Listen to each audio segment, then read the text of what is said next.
to music with a beat. Watch my paisan, John Petillo, right here.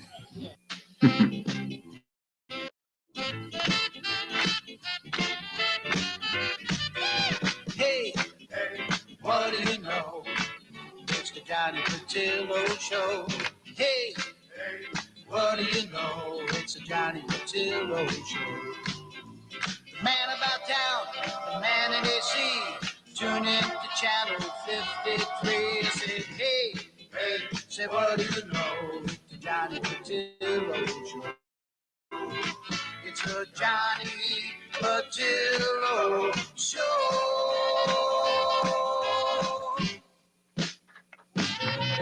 Oh, yeah. And with that amazing introduction, I want to, there you go. I want to just thank my guest, my special guest, all the way in Florida, a person I've known for many, many years, actor, entertainer, comedian, Johnny Petillo. John, thank you so much for being with us on this edition of Karl's Korner. And I've been wanting to get you on here. I know we've been talking a little bit, and we're going to speak about the music business, your wonderful career. And how the hell are you, buddy? Hanging right in there, Karl. You know what? I like that KARLS Korner, KK. Yeah, how do you like that logo, man? Yeah, no, I saw the KK. I thought maybe you married one of the Kardashians. Yeah, I wish.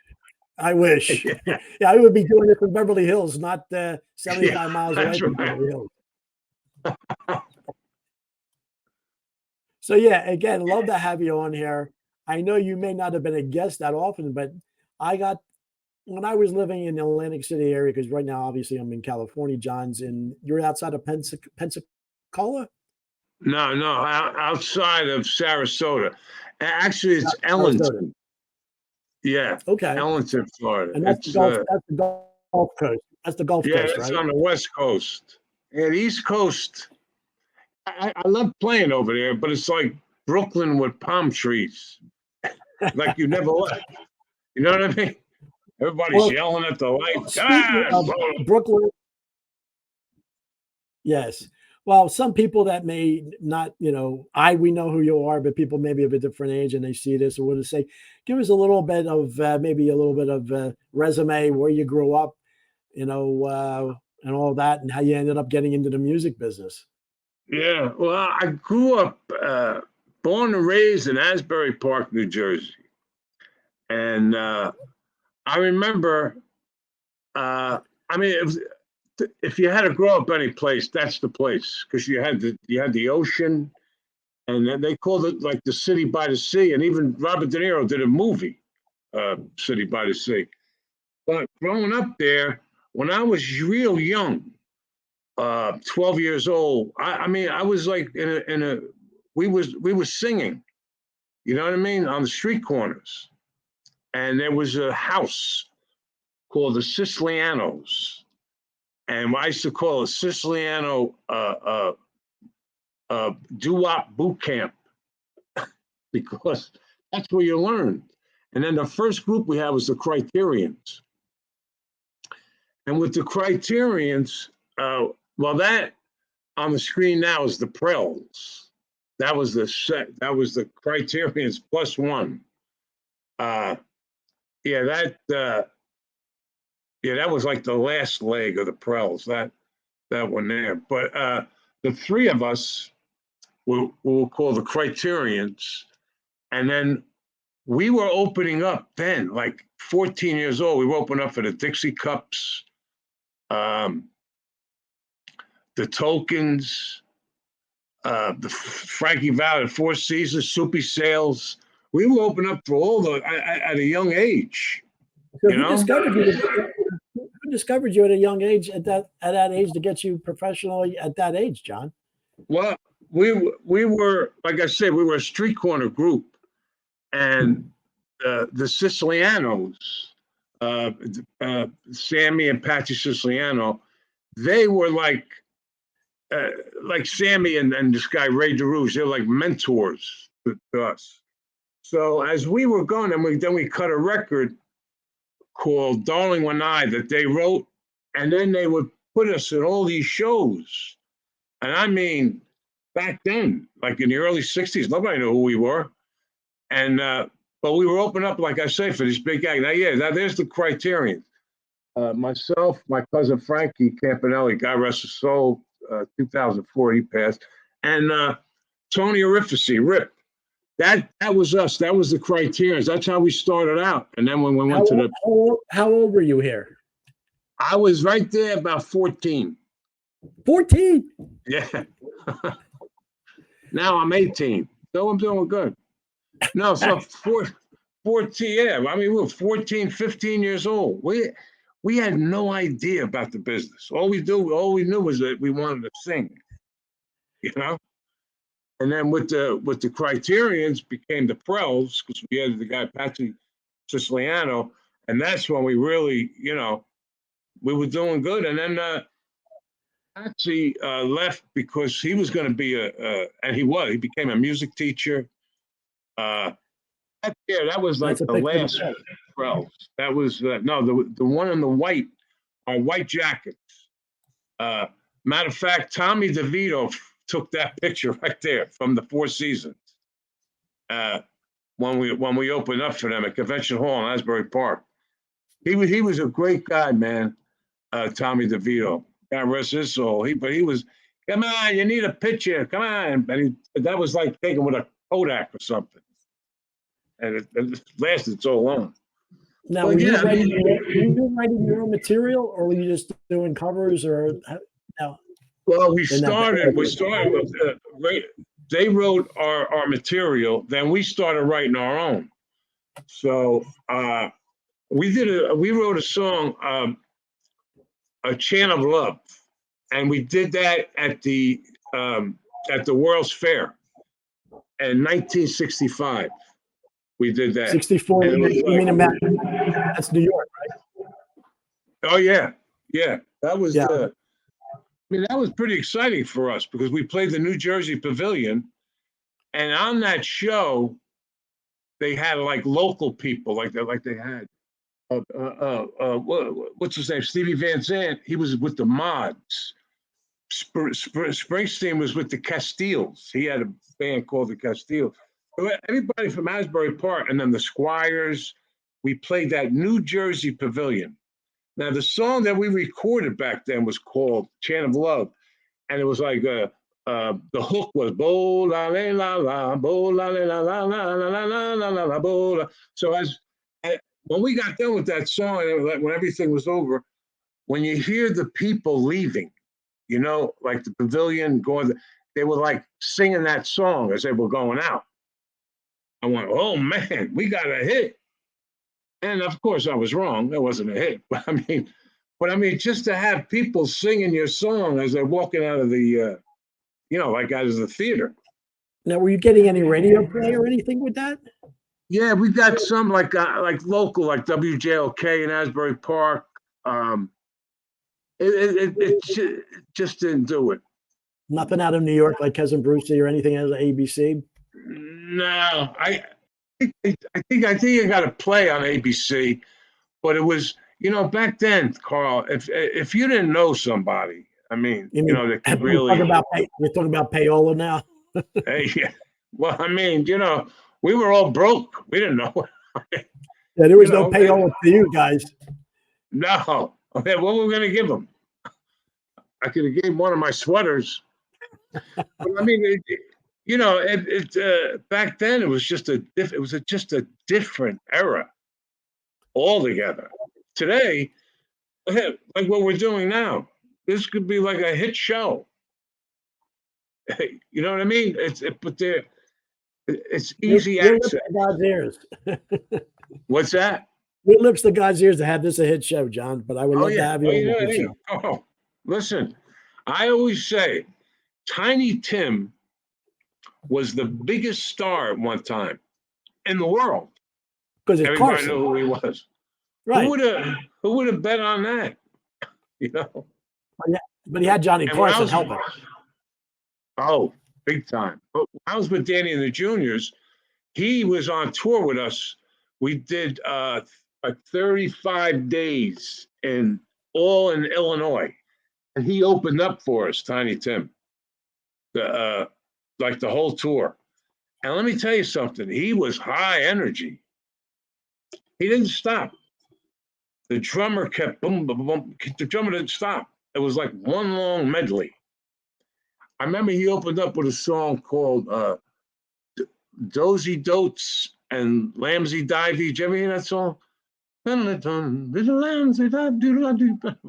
was. I can't say that I have. What's that? I can't say that I have, John. Well, it's an old song. It's like from the 20s.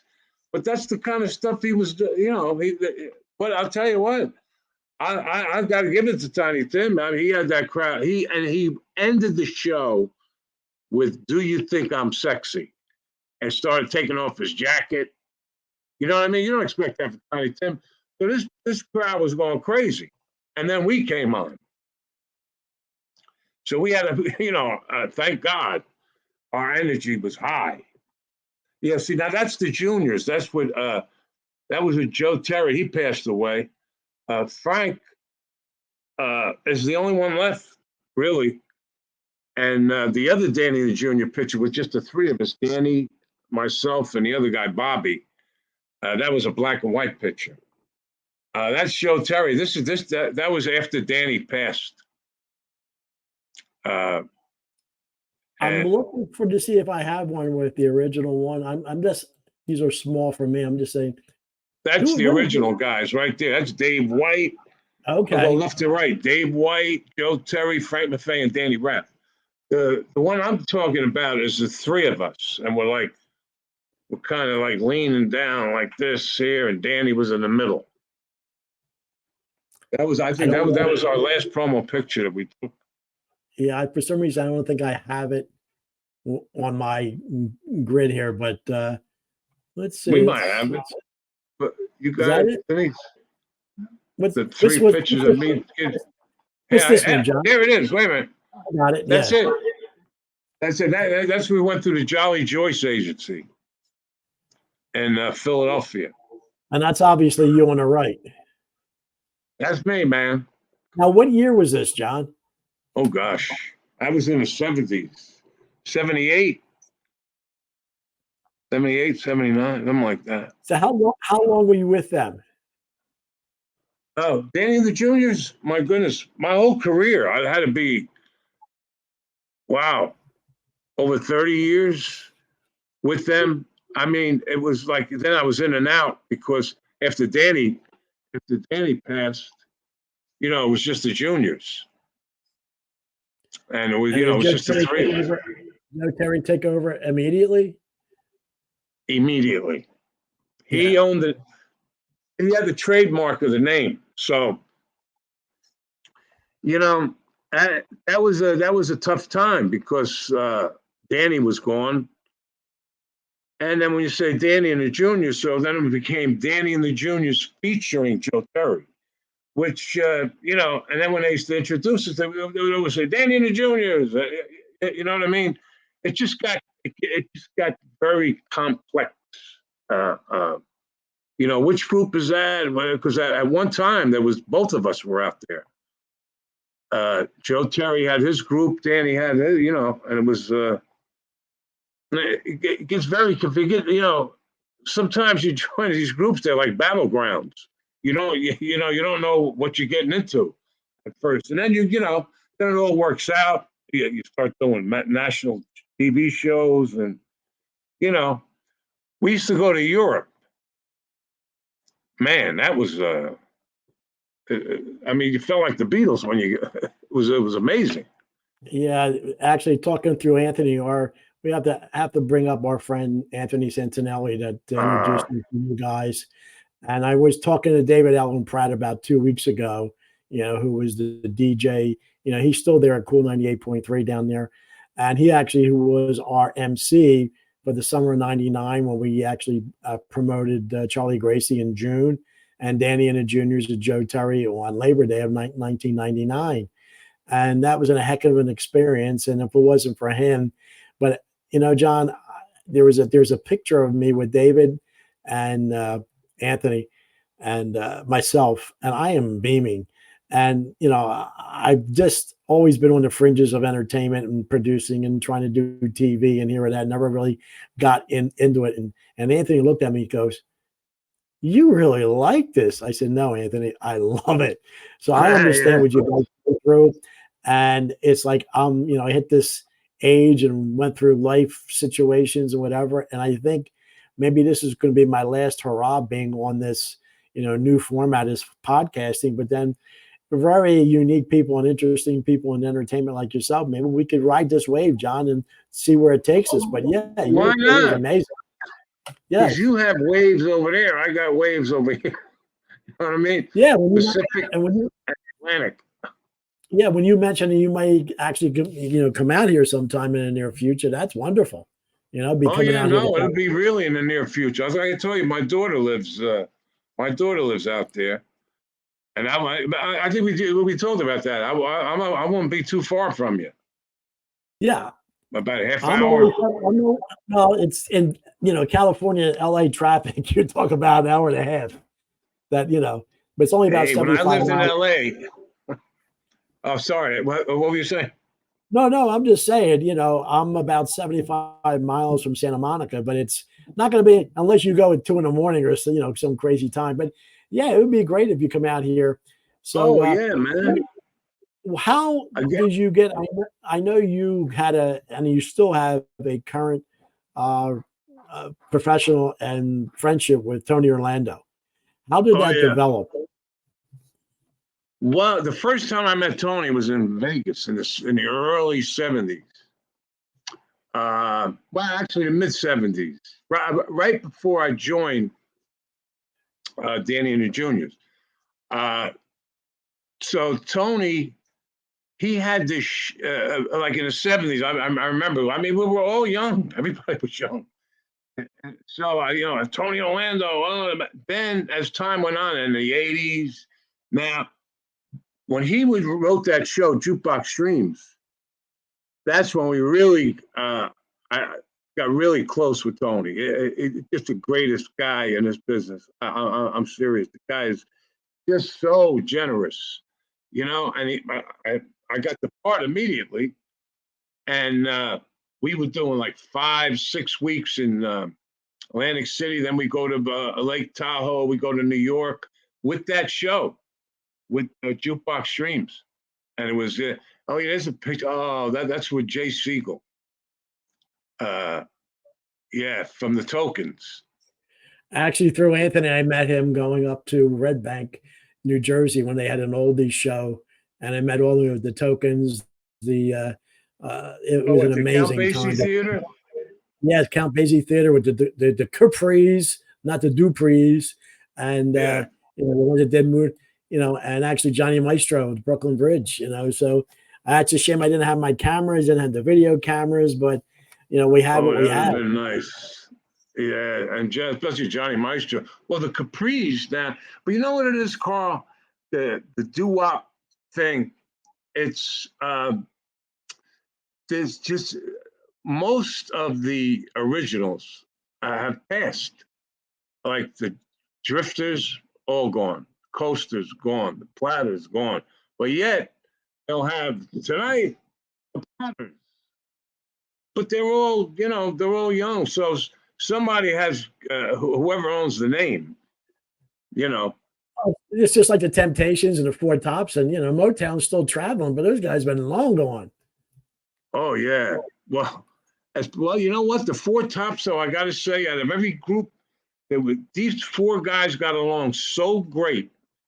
They never split up. You know what I mean? They always did. It was the four original. I think Levi well, there's only one left. Was Duke. Duke is the only guy left, and he has three other people. I think his son is in with the two now. So that's kind of the doo-wop thing. You know Now what I the mean? problem, Now, yeah, because the audience, half 3/4 of the audience is going too. That grew up at that time. That's the well, problem. that's what I mean. So so you gotta. It's like I say, and then when I was with the Duprees, I Now, there's no originals that are performing with the Duprees. Now, it's just, now there's a Tommy Petillo, and he's the lead singer.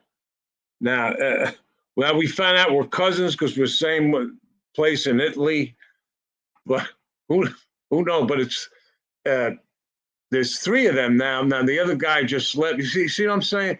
It's it's not the original. It's not the original groups. They just have, but they a lot of these groups they won't put tribute, like a tribute to the Dupree or a tribute to the whatever group that's out there, because most of like with the Drifters, there's no original Drifters, but yet they'll use the Drifters. They should use the sounds of the Drifters or the Drifter. If you weren't in the studio when they recorded those songs, then it's a tribute or it's or you just formerly of. Yeah, it got pretty messy. I can imagine. Now, John, did you write much that you have? Because I know a lot of people, that reach a certain age that they write, they still would be able to get royalties or just, you were just a performer. And, but did you write much? Yeah. I mean, I wrote like with Danny Rap. We recorded so many things different in and out. Then you go into a town and I used to get royal, and we used to do TV and radio commercials because of At the Hop. So those, I was getting some royalties there, but when Danny passed, that was it. Everything stopped for me because I was under his flag, Danny Rap. So getting back to your relationship with Tony Orlando, so that really escalated once you met him in Vegas, and then he ended up having some show. Yeah, I mean, it escalated to a point where I was steadily on the road with Tony for 10 straight years. I mean, I still perform with him. I just did the PNC Arts Center there a few weeks ago in Jersey. And then I do my one-man shows there. I seen that little D. Martin thing there. Yeah, I was with the Rat Pack show. But with Tony, he just introduces me in the middle of the show. I'll come up there, do my thing. I'll do something with him, and then he call me back, and sometimes I close with him. I would just have a lot of fun. I mean, here's a guy, Karl. Yeah, that was the last. See that picture right there? That was the last performance of Danny and the Juniors, right there. Frank Maffei, Bobby Maffei, and myself in Emporia, Virginia. That was a week and a half after Joe Terry passed away. So we still did the gig, but that was it. That was the last one. Where is this picture? I love the oh man, that's my favorite. That said at the Mohegan Sun. I was at 10,000 people. I was with Tony Orlando, and man, he just let me do my thing, And there was the result of it right there. I thought, oh man, when I saw that picture, I'll tell you, I got a little choked up. I'll be honest with you. So holy cow! And then Tony Orlando goes, look. He said, that's a great picture, but look at their faces. Tony always said, look at their faces. That's the thing. I said, no, they don't look mad. No, John, I always say when, you have a gift, because I've been to many concerts, and actually for two and a half years, I used to work, a little part-time job at night, the old Spectrum in Philly. And the supervisors were actually my cousin's brothers-in-law and everything. So we always got that top spot. So my first night was Phil Collins, No Jacket Required, but I was in the pit. And I was just seeing the absolute brilliance of his band and him, but then just seeing he had the audience in the palm of their hand because you're that close looking at the people. And John, that's a gift, and I know you have it not on that scale, the smaller scale, but you have the same thing, which is a gift. I love it. I mean, I still love it. I still and it is a gift. It absolutely is a gift. In this business, the egos are crazy. And I always say with ego, EGO, edging God out, because that's what everybody thinks it's that this talent comes from above. It's and you have to be very grateful for it. I believe God gives you talent just to see what you're going to do with it. You know what I mean? Because you could really, you know, but just the saying that some major entertainers from the past and even like a Barbara Streisand had stage fright. They just wanted to record and really not. Yes. Now, did you ever have anything? So you just had not, but you have to have an ego to be in any business and be in, especially that business, to be in front of people. Yeah, I mean, but it's a different kind of ego. It's just to get your feet up on that stage because they did a study, and this was so unbelievable. The study was like, what's the main fears and phobias? The main fear is for people is speaking in front of people. The second fear is death. So, in other words, you rather die than talk in front of an audience. Talk publicly. That's funny. But it's true. Funny. I'm saying to myself, wait a minute, because I never, thank God, I never had my thing was more being anxious, the anxiety, just getting up. I want to get on the stage. As far you always got to have those butterflies before every show since I'm a kid. I always had those little butterflies, and if I don't get them, then I'll worry why I don't have, and then you'll get them, and then you're fine. Because you got to go up there just because it makes you focus. Well, you got to understand also that people have good days, bad days, maybe not feeling so well, but then as they say, the show must go on. So I'm sure you have a lot of stories when you've toured so much. Oh man, but how many actual live performances have you done throughout the years, John? Because it has to be 40, 50 years. Have you chronicled anything to that point to actually put it in a book or anything or any memoirs? It's funny. My wife and I were working on it. It's amazing because this past June, I've been in this business 60 years. Wow. 60 years. And I'm thinking, wow.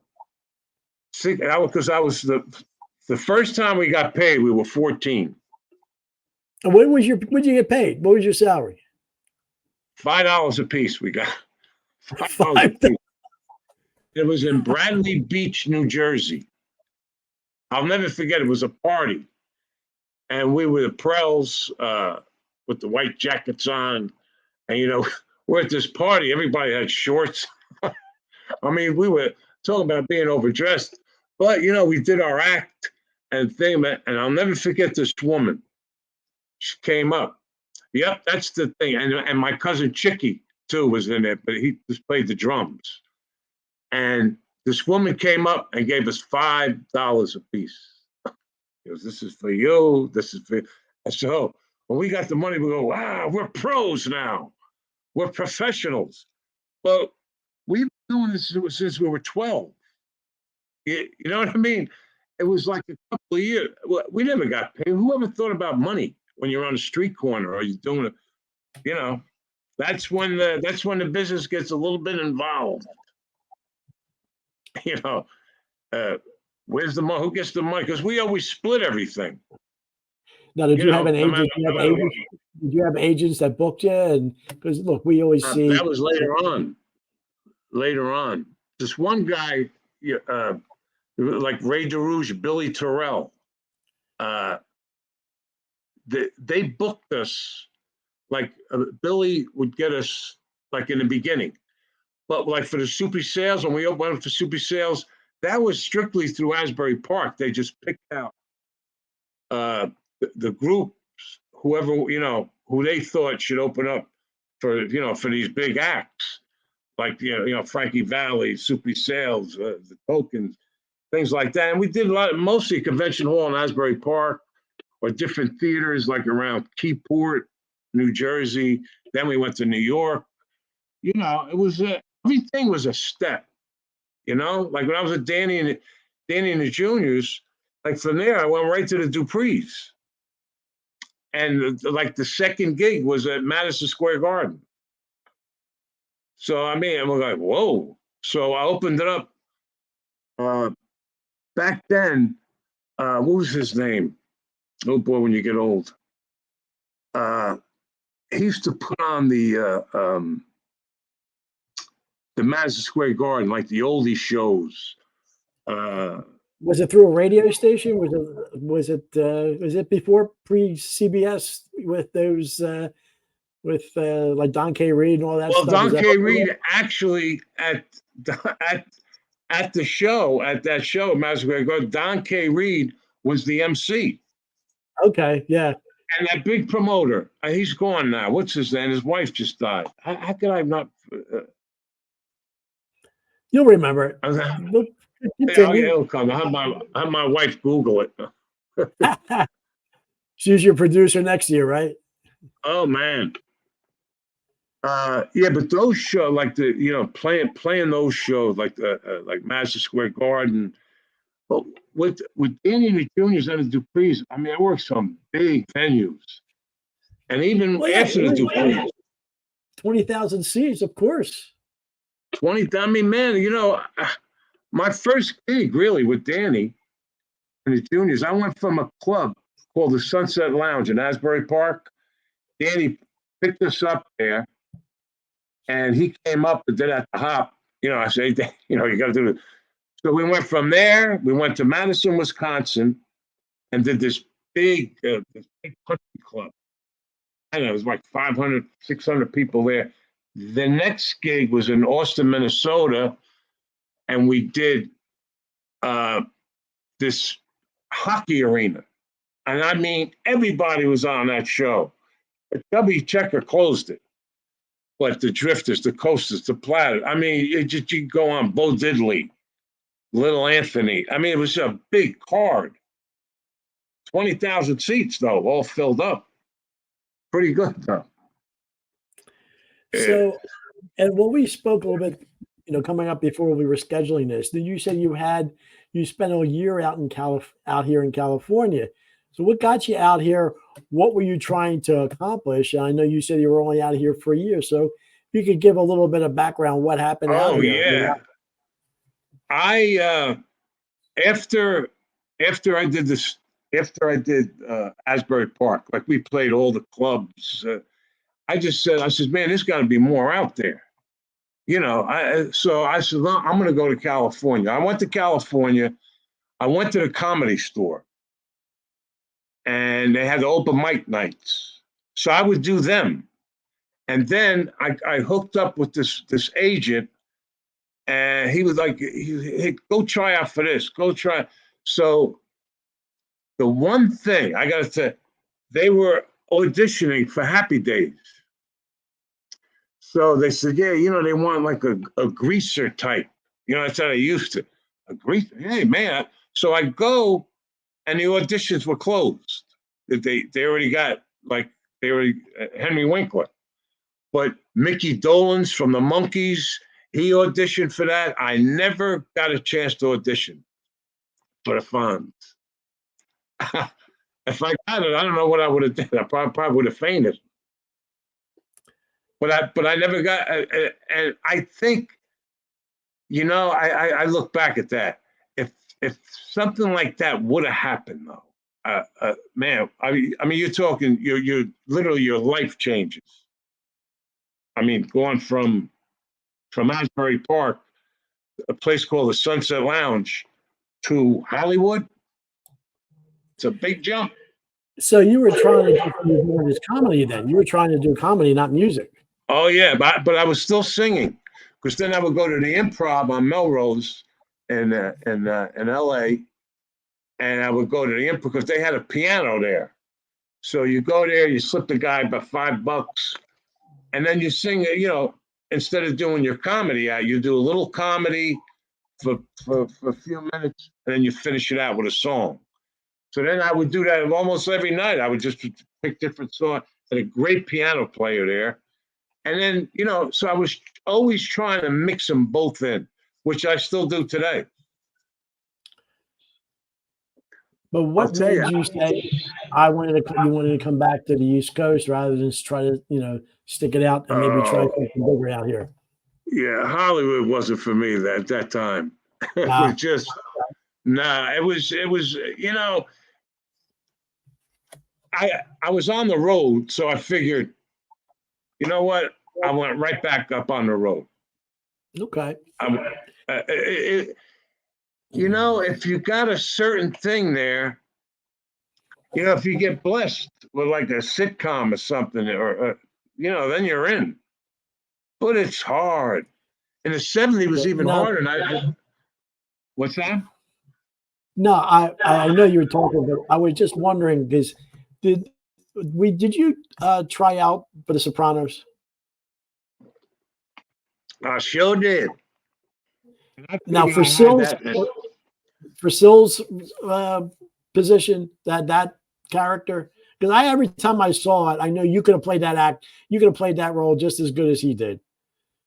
Well, you go in there with such confidence, but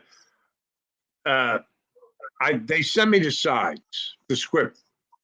So I'm looking at the script and I memorized the whole thing. I'm going, there wasn't that much to it. It was a character that would have got killed off in like 3 or 4 episodes. So I'm reading. I said, all right. So I'm walking around. I'm walking around the house. Hey, over. I didn't even have to act, Karl. You know that. I didn't. It was Well, I go there and they had a chair like that you had in school with the desk, and they had the microphone over here, and she would read you the line, and I said, wait a minute, I didn't rehearse it that way. I said, I had a guy, I got to move around. No, sit down. Everybody sits down. And personally, I thought it was a bad audition because I couldn't get into it. I mean, I got into the character and everything, but sitting there, sitting here now, you're still using your hands. You know what I mean? We're Now, Italians. was it with David Chase at all? Was the main producer there? Was David Chase He there? wasn't there, David Chase. A girl, what was her name? Mary Clay. I think it was Okay, his assistant. right. She was there. I didn't get the part, but 2 weeks later, a friend of mine says, hey, they're auditioning for the 12th night, a Shakespeare. I said, if I didn't get the Sopranos, I'm going to get the Shakespeare. Well, I got it. It was a role. I played a servant to the Queen. So the thing was 12th night, and Catherine, oh, she's going to kill me. She directed it. Tormania. But that part, but man, if I heard the word cut one more time, I said, man, they made the movie and we were going on different locations, New London, Connecticut, Asbury Park, New York. We were just doing different locations for this Shakespeare thing. I tell you, I gained a whole new respect for Shakespeare. I don't know how these main characters, how they just memorize these lines, because some of the lines don't make any sense, but it makes plain sense is when the movie, you Yeah, know what I mean? But yeah. well, at least I got that under my belt. But the People have Sopranos no I idea. didn't get. People have no idea how a movie's made, how a recording is done, and the back behind. They'll come pay their money and go to a live show, but they don't know just the riggers, getting everything ready, the equipment and the sound, and making everything is special. That's the one thing how everything is done and for the final product. So, but it is Exactly. amazing. So Yeah. Go ahead. to change the subject a little bit. And so I met you. How did you settle in the Atlantic City area and decided to do your own TV show? Well, I said, let me, because Atlantic City was, the entertainment, that's where it was. I said, let me go. So I actually moved there. So when I did that, a guy, Bob Peperato, approached me. I was playing, remember Grable's Oh, how can you not see Harry Grable falling off? Harry Grable Grable. falling at 3 o'clock in the morning, falling off his chair, right? Yeah. So And Grable. all and all the waitresses slapping him because back in those days, politically correct, you'd always be trying to grab a little something here, grab a Oh little something. man. Hey, one girl actually hit him with a tray. Stop, Harry. Yeah. It was like, that's right. And I remember when I was there, I was playing there on Sunday nights. So because I knew Harry Grable, come play for me. Come on. I said, all right.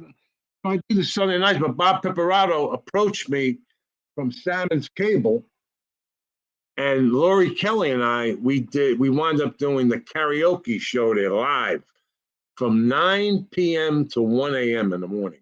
That was huge, though. Remember that?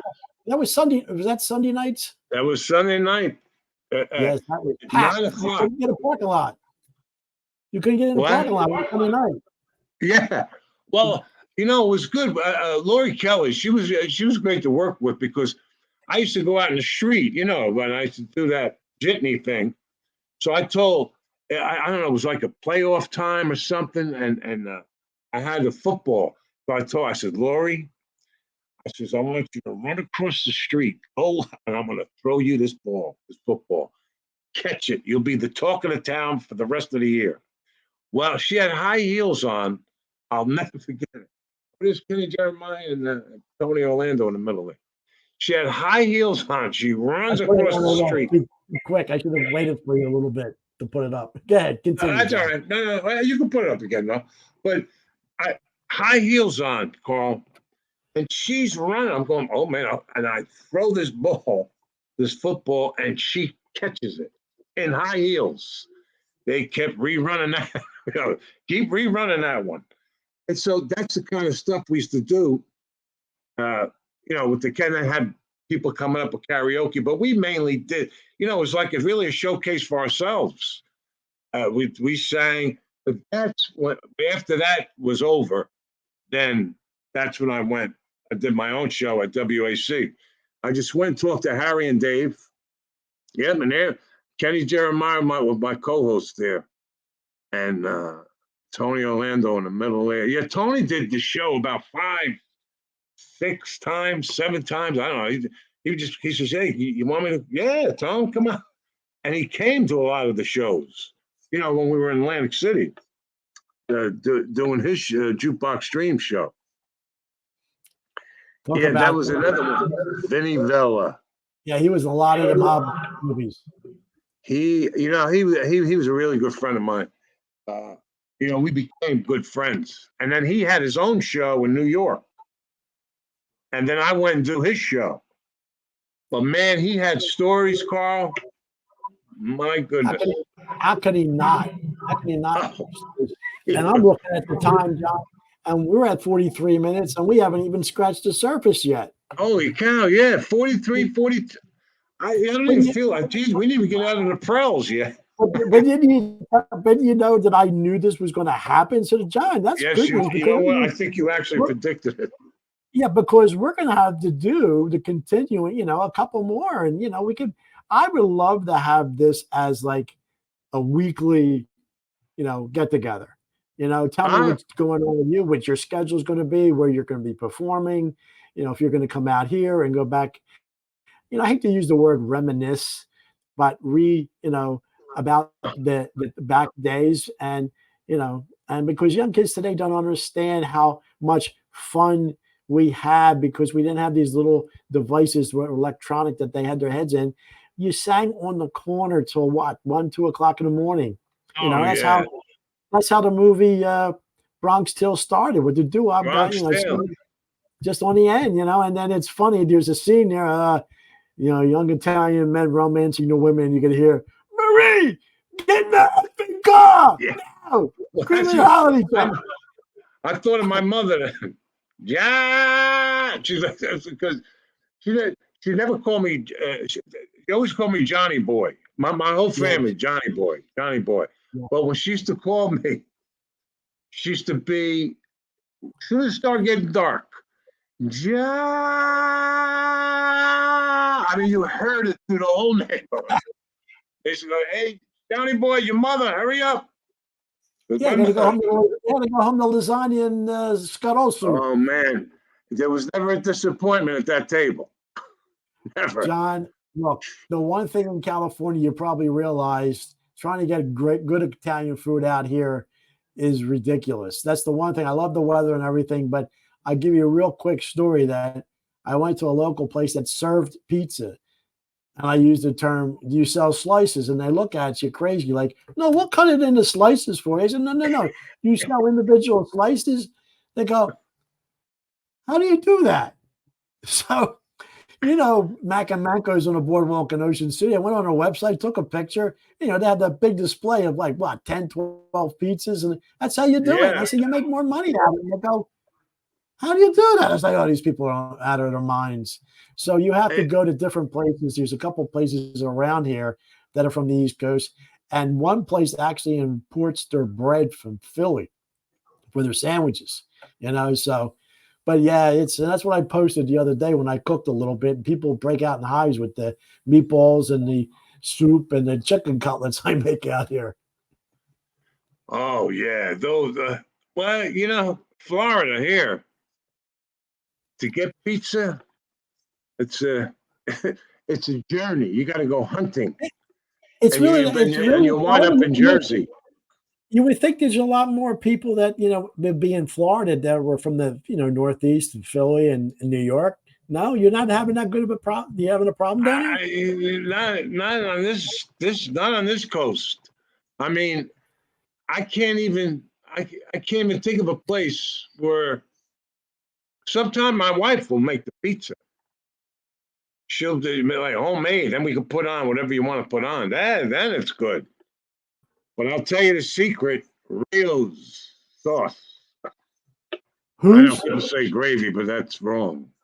Well, no, gravy's what got the meat in it. Gravy's got once it got meat in it, it's gravy. Once we see red, it's sauce. No matter if the meat is in it or not. You know what I mean? And that was always a thing, sauce, gravy. But then when you go to Italy, it's sauce. Well, yeah, it's Italian marinade. So look, I'm going to do a prep. Maybe the next show we do, about the TV show. And, you don't have a lot on there, but then there's one that I have to share because to me, it's always one of the most funniest ones that, and I have to just show it and you can elaborate on it, when I play it, Huh? I think I know. Let me see. Yeah. A.B. Jonathan. That kid's about 25 years old now.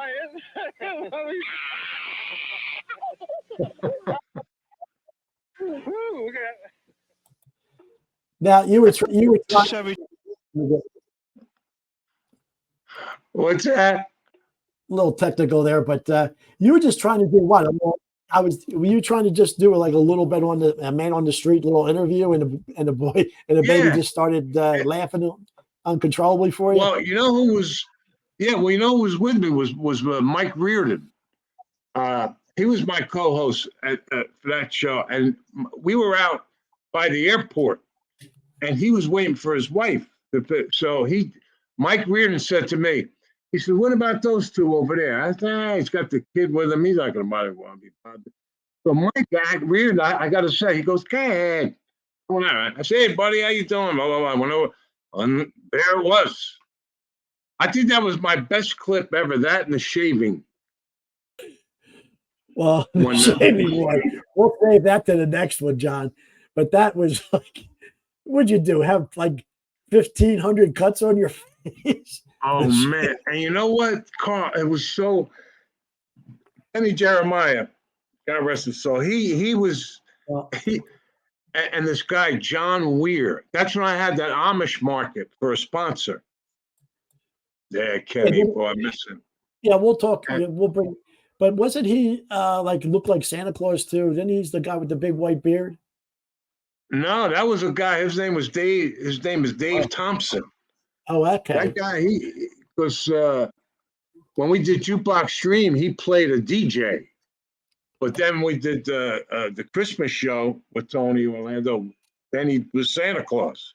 He looked just like that. Well, when he did the DJ, he curled up his beard and he put his hair in a ponytail, and he was like a hip DJ for the Jukebox Streams play. But yeah, so maybe the next one we'll play some of those segments that you still have on YouTube. And obviously the shave, and then you have like a major python or something, you know, a reptile on the show. Oh man, that's when I had that Things and Wings and Things was this store had every animal in there you could think of. So when we called them up, say, listen, bring some animals. You know, all we do is copy from Johnny Carson and everybody else. I mean, let's face it.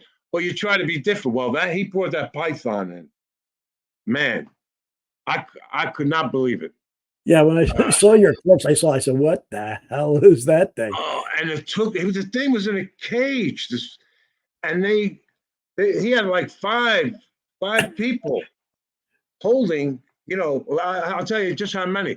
1, 2, 3, 4. There was 4 people holding that snake like that, and he was right on the desk. Next time you got to show that clip, because that thing was right here on me like this, and I was petting it. He could have opened his mouth and swallowed me. I didn't know that. They told me that after the show. Yeah, if you had some garlic on you, he probably would have after you. Yeah, hopefully he didn't like garlic, but I think he liked Italian food, this snake. Yeah, so how long did you actually have the show down there in AC? I met you in 97. Yeah, so I think 96 I did it, or 97, and to 2002, well, whenever they sold it.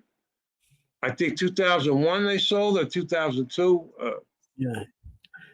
Now, do you still have all the master copies of your shows? Yeah, well, I have copies. The masters were on these big 3/4 inch. Yeah. Yeah, 3/4 inch tapes. Yeah. Taped some from a DVD from there. It's hard to get that machine. Yeah. You know, but I got mostly all the stuff, you know, like on DVD, on VHS. That was back then. Imagine today, like you said, well, my goodness, what we could have done. John, what I could say, you had people had to come into the studio to be on the show. Technically now, we don't have them to have to go into any studio. As long as they have a laptop or computer and a camera and a microphone, we could do something pretty similar to that, no matter where they are in the country or the world. So I'm offering you that possibility. If you could, you know, I'm sure you know a lot of people that would like to talk about, reminisce about certain things. And hey, I could be the guy, I could be your Mark Chesterton sitting back and producing it for you back here. And I don't have to be online, but I'm just saying this thing called StreamYard, which is, John, it only costs $49 for the service for this. And I think it's like, oh my God, it's like almost like free to have this little studio set up. No kidding. Yeah, now they have a free version. They have this one. They have a professional version. It's a lot more expensive. But just for what we need here, and I thought of that. I say, John, you could do what you were doing in AC without going into it, people having to be a guest from, you know, they'll actually physically walk in. You know, think about it. And I could be still out. You just give me a schedule, and I can produce it for you remotely, like I'm doing now.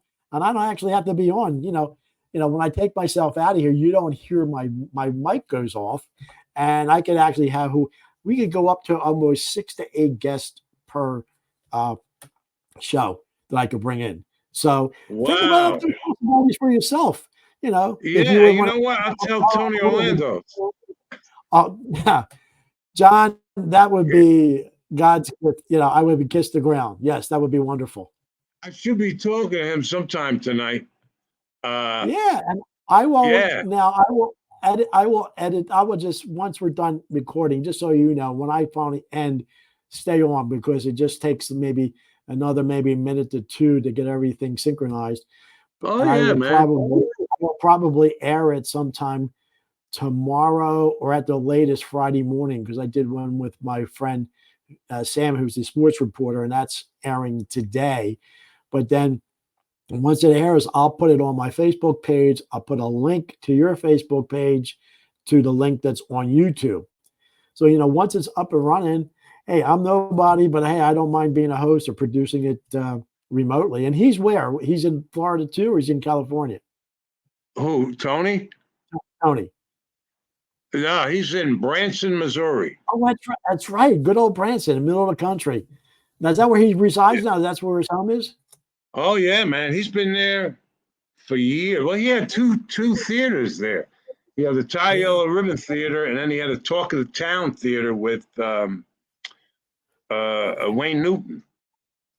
And here, Wow. Talk of the Town, T.O., Tony Orlando, W.N., Wayne Newton. Now, Franny Orlando came up with that, Tony's wife.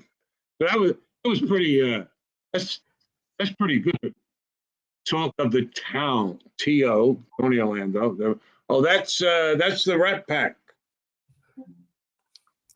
Yeah. And Hey, I remember the name of the promoter and how Richard Nader. Okay. And I just found one picture from when Lucy's show on the All-Star deck with you there.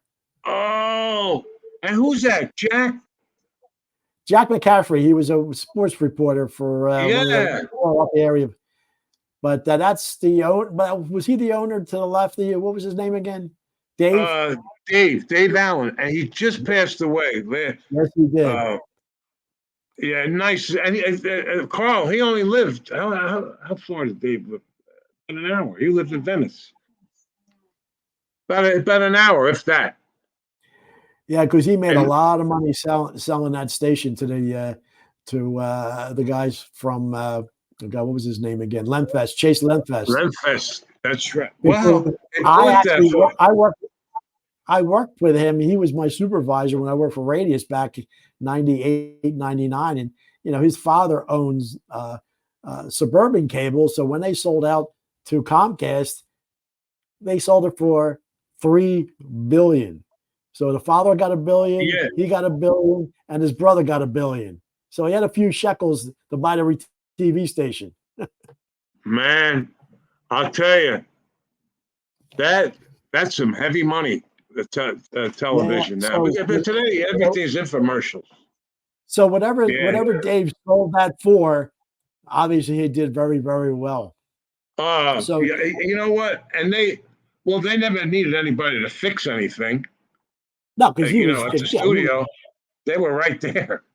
Well, yeah, they were the electronics guys, and they were not in it for the programming. They were in it for the technical end and all that. But that's John, exactly. as we're getting close to the 1 hour mark, I will have this scheduled probably sometime tomorrow at the latest, sometime Friday morning, and I'll just text you and I'll put a notice on your Facebook page, and then once it airs, if you would talk to Tony, he would be interested in doing something. You guys could do it remotely. I could be your producer in the back like this, and you can see how simple it is. Yeah. Wow. All I would ask, it's nothing simple to me. Yeah, all I would ask to say, if you have more pictures and any kind of video footage, I'll send you all kinds of stuff. And then I could put them in there rather than share it with Facebook. I mean, with YouTube, it's a little cumbersome that way, but I could put videos up. They have to be MP4s, but I could play them. And I have capacity for 10, 15 clips per show. So that would be great. The 29th, is that the 29th? The 29th, Tony Orlando's getting inducted into the New Jersey Hall of Fame. And where's that going to be? That's going to be in Newark. At the Prudential Center? Center? The thing is. It's a brand new building, and that's the New Jersey Hall. So Patty Schiaff, Bruce Springsteen's wife, Patty, she's getting inducted. Bruce Springsteen's he's been in. Tony's getting inducted. I forget who else. But we're going to go there on the 29th. And Danny DeVito is going to be the MC.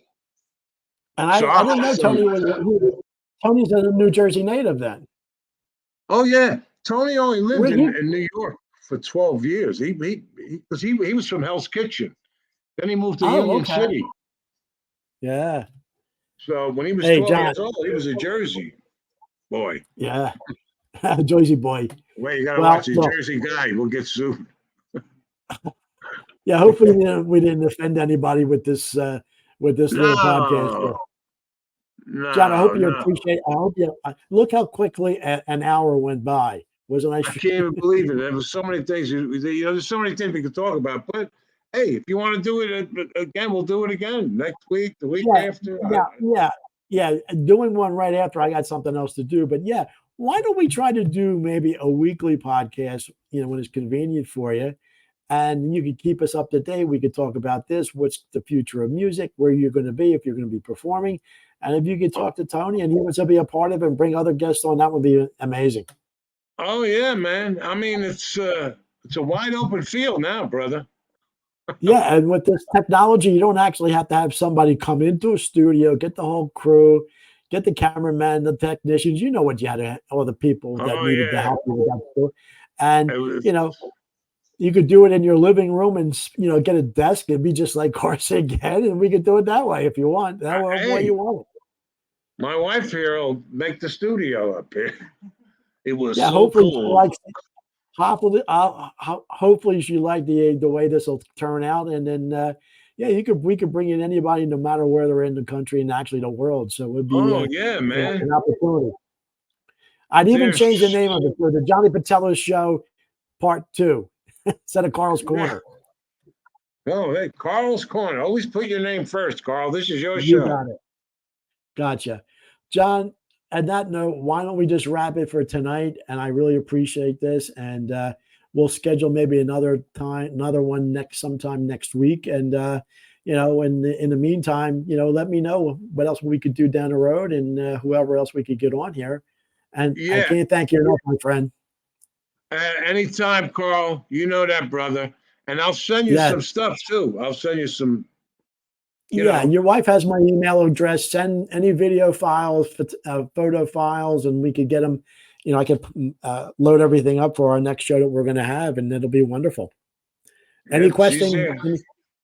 She's in. Tell her I thank her. She's in, right? Thank you. She was probably wondering, who's this guy? What are you going to do? Come on. She probably was wondering how it's going to turn out, but hopefully it turned out good for you guys. No, it's great. Are you kidding? What else will we be doing now? The all right, John. On that note, we're going to end it. Yeah, on that note, we're going to end it with my little logo, and then just stay on for a little bit afterwards. We could talk after the recording is done, and then we'll get scheduled for sometime next week. All right, buddy? You got it, Karl. Thanks, brother. Good talking to you, man. It'd be excellent. Thank you, buddy.